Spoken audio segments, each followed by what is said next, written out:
Today's episode of the More You Know podcast is brought to you by CrowdQuestion, a brand new social communication platform focused on connecting crowds to bring everyone closer to their community, as well as enhancing any occasion. Rather than being a social media platform focused on content and advertising, they're focused on communication and connection. Learn more about the platform and download the app free at crowdquestion.com.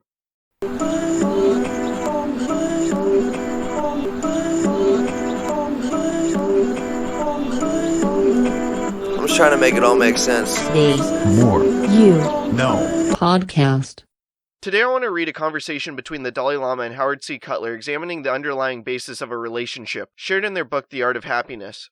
So Howard starts off the conversation by asking the Dalai Lama, "Why do you suppose that conflicts seem to arise so often in marriages?" The Dalai Lama then explained, "When dealing with conflicts, of course it can be quite complex. There can be many factors involved. So, when we are dealing with trying to understand relationship problems, the first stage in the process involves deliberately reflecting on the underlying nature and basis of that relationship. So, first of all, one has to recognize that there are different types of relationships, and understand the differences between them. For example, leaving aside the issue of marriage for a moment, even with ordinary friendships we can recognize that there are different types of friendships. Some friendships are based on wealth, power, or position. In these cases, your friendship continues as long as your power, wealth, or position is sustained. Once these grounds are no longer there, then the friendship will also begin to disappear. On the other hand, there's another kind of friendship. Friendships that are not based on considerations of wealth, power, and position, but rather on true human feeling, a feeling of closeness in which there's a sense of sharing and connectedness. This type of friendship is what I would call genuine friendship, because it would not be affected by the status of the individual's wealth, position, or power, whether it is increasing or whether it is declining.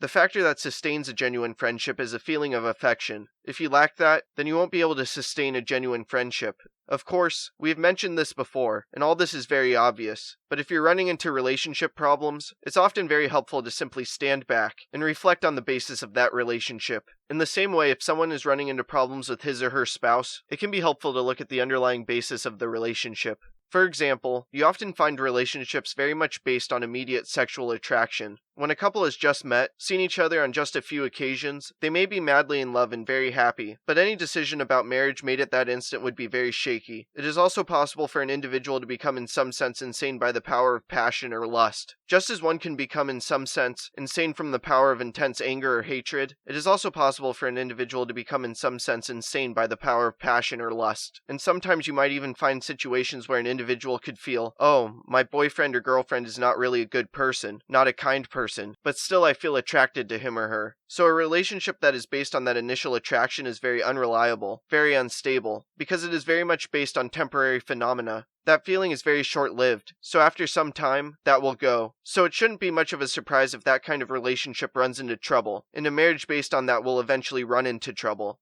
So, when dealing with relationship problems, you can see the tremendous importance of examining and understanding the underlying nature of the relationship. While some relationships are based on immediate sexual attraction, you can have other types of relationships, in which the person in a cool state of mind will realize that physically speaking, in terms of appearance, my boyfriend or girlfriend may not be that attractive, but he or she is a really good person, a kind, gentle person. A relationship that is built on that forms a kind of a bond that is more long-lasting, because there's a kind of genuine communication at a very human and personal level between the two. Of course, I should make it clear that one can have a good, healthy relationship that includes sexual attraction as one component. So it seems then, that there can be two principal types of relationships based on sexual attraction. One is based on pure sexual desire. In this case, the motive or the impetus behind the bond really is just temporary satisfaction or immediate gratification. In that type of relationship, individuals are relating to each other not so much as people, but rather as objects. That type of relationship is not very sound. If the relationship is based only on sexual desire, without a component of mutual respect, then the relationship almost becomes like prostitution, in which neither side has respect for one another. A relationship built primarily on sexual desire is like a house built on a foundation of ice. As soon as the ice melts, the building collapses. However, there is a second type of relationship which is also based on sexual attraction, but in which the physical attraction is not the predominant basis of the relationship. In this second type of relationship, there's an underlying appreciation of the value of the other person, based on your feeling that the other person is kind, nice, and gentle, and you accord respect and dignity to that other individual. Any relationship that is based on that will be much more long-lasting and reliable. It's more appropriate, and in order to establish that type of relationship, it is crucial to spend enough time to get to know each other in a genuine sense, to know each other's basic characteristics. Therefore, when my friends ask me about their marriage, I usually ask how long they've known each other. If they say a few months, then I usually say, oh, this is too short. If they say a few years, then it seems to be better. Now they not only know each other's faces or appearance, but I also think the deeper nature of the other person.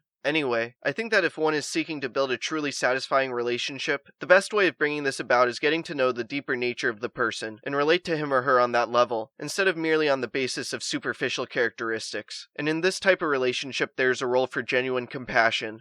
The Dalai Lama's explanation of the basis for a healthy relationship is some of the most powerful wisdom I've ever heard, and by taking it into account, being aware of it, and applying it in your life, it can no doubt save you from a broken heart, toxic relationships, unrealistic expectations, divorce, and much more. Along with that, it will help ensure that your relationships do not get in the way of making a tremendous impact in this world and crafting a life of significance.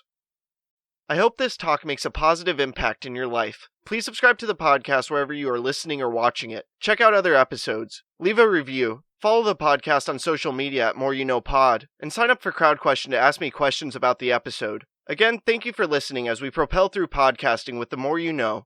I'm